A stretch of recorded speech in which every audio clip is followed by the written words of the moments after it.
In June 1863, riding a wave of high morale gained from major victories in Virginia, Confederate General Robert E. Lee decided to take the Civil War to the North, hoping to get supplies from civilians there and to secure a victory on Union soil, breaking the Union will and leading to its surrender. He understood that a victory in Pennsylvania would encourage the Northern war protest, increase the likelihood that foreign governments would recognize the Confederacy, and could even lead to peace talks or outright victory, especially if he could take Harrisburg. He planned to take control of the roads leading in and out of Gettysburg, and to position himself between Washington and the Union Army. On July 1st, the Battle of Gettysburg commenced with minor skirmishes just west of town. On July 3rd, after 2 days of battle that resulted in a stalemate, General James Longstreet carried out Lee's orders to attack the center of the Union line, a course of action that became the turning point of the American Civil War.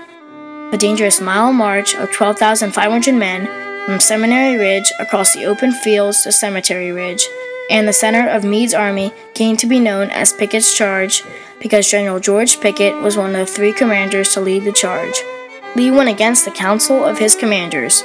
After listening to his scout reports, Longstreet explained to Lee, "You still have an excellent opportunity to move around to the right of Meade's army and maneuver him to attack us."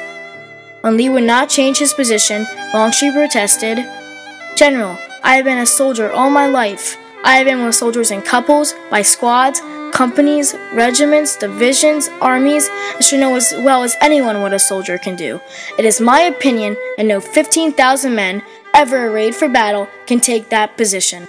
Lee refused to change his plan, and with a nod of Longstreet's head, 12,500 men charged for the copse of trees that marked their target. 26 minutes into the attack, General Armistead and about 150 men broke through the center of the Union line at the stone wall. They were quickly killed or taken prisoner. This position is considered the high water mark of the Confederacy, because it was the closest to victory they would ever be. Over 6,000 men, about half of the 12,500 that started the charge from the woods on Seminary Ridge, were dead or seriously injured by the end of the charge. The failed attempt led to Lee's decision that evening to retreat back to Virginia, with nearly 1/3 of his men killed, wounded, or taken prisoner. After the devastating loss, General Lee, his commanders, his troops, and the citizens of the Confederacy lost confidence, and morale was very low, which led to a defensive approach to the remainder of the war. On the contrary, the Union leadership, soldiers, and citizens grew more confident and began to believe they could go on the offensive and win the war. In the light of this tremendous reversal in morale and strategy, Pickett's Charge was the turning point of the American Civil War. The words of Confederate commanders, soldiers, and the Southern press powerfully illustrate this reversal. Just 2 months before Gettysburg, after the Battle of Chancellorsville, where the Army of Northern Virginia soundly defeated the Army of the Potomac, one Confederate soldier expressed what many felt in a letter to his home. "You may expect to hear brilliant achievements from our invincible army."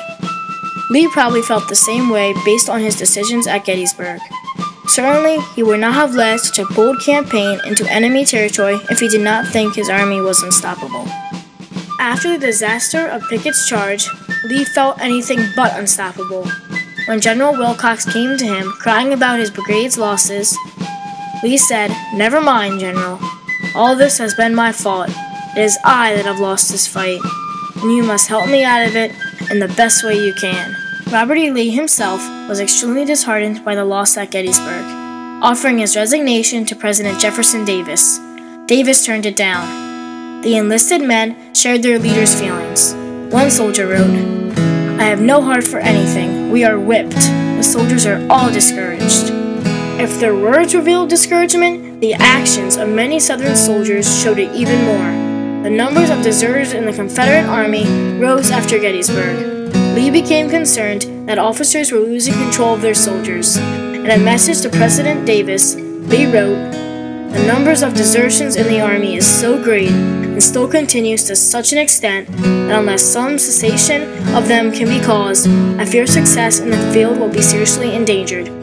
I begin to fear that nothing but the death penalty, uniformly and inexorably administered, will stop it." By September after Gettysburg, Lee was ordering the execution of deserters by their comrades and many were put in prison for 5 to 10 years. Even President Jefferson Davis and the Southern press knew the importance of protecting the morale of the citizens of his new country. It appears that he was even willing to deceive the people in order to keep their support for the war effort. On July 4th, the Richmond Enquirer ran an editorial that called the repulse of Lee from Pennsylvania the most serious disaster to have attended our arms since the start of the war. However, 9 days later, President Davis supplied the Enquirer and the Richmond Times-Dispatch with a letter supposedly from General Lee that claimed that Lee's retreat was not a retreat, but that they had captured so many Union soldiers that they could not accommodate them in Gettysburg. In the letter, Lee claimed that Gettysburg was a great victory for the South, with total wounded and killed only 6,600 men.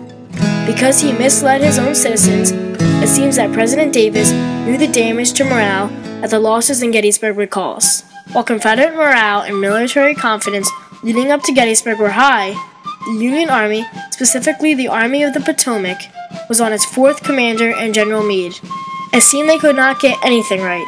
Their big losses in Virginia in 1862 and 1863 were causing them to feel incapable of victory. One soldier wrote, "What disgrace is greater than to belong to the Army of the Potomac?" After Gettysburg, however, Union troops were transformed. A New York soldier wrote, "I have never felt in better spirits. I see no reason why we will get whipped again." The public also had a change of perspective on the effectiveness of its army. The New York Times editorial from July 7th, entitled "The Unheralded Heroes of Battle," shows how little the country believed in the Army of the Potomac and its leadership prior to Gettysburg, and how much it admired it afterward.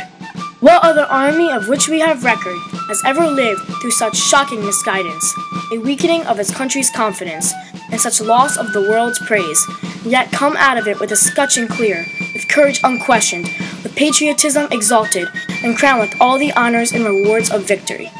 But the Army of the Potomac has done this thing. It has leaped at once from the depths of disappointment and gloom to the height of glory and success. That same day, the newspaper printed an editorial that claimed that this was a turning point in the war for America. History will tell that the Battle of Gettysburg did not win a victory only, but inspired a nation with confidence in its citizen soldiers in securing from attack the great principles that underlie the fabric of American free government. While many in the North believed that the victory at Gettysburg should paralyze the war power of the rebellion, they also believed that the South might fight a while longer. President Lincoln wanted an offensive strategy. In fact, he was upset with George Meade because he did not pursue Lee's army as it retreated from Gettysburg. After the victory at Gettysburg, Lincoln was convinced that an aggressive approach would secure victory. Apparently, his army believed in his plan. In 1863, 80% of Union soldiers voted to re-elect him.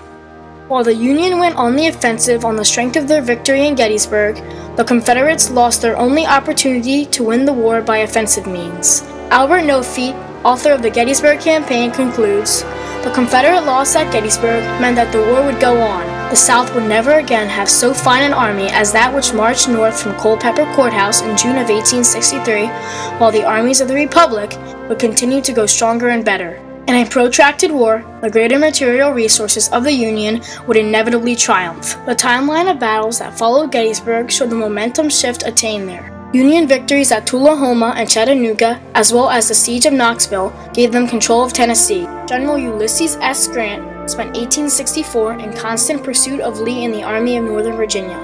He was always on the offensive, so Lee could never sustain a campaign of his own. The final blow to Southern morale was General Sherman's Atlanta campaign and his infamous March to the Sea.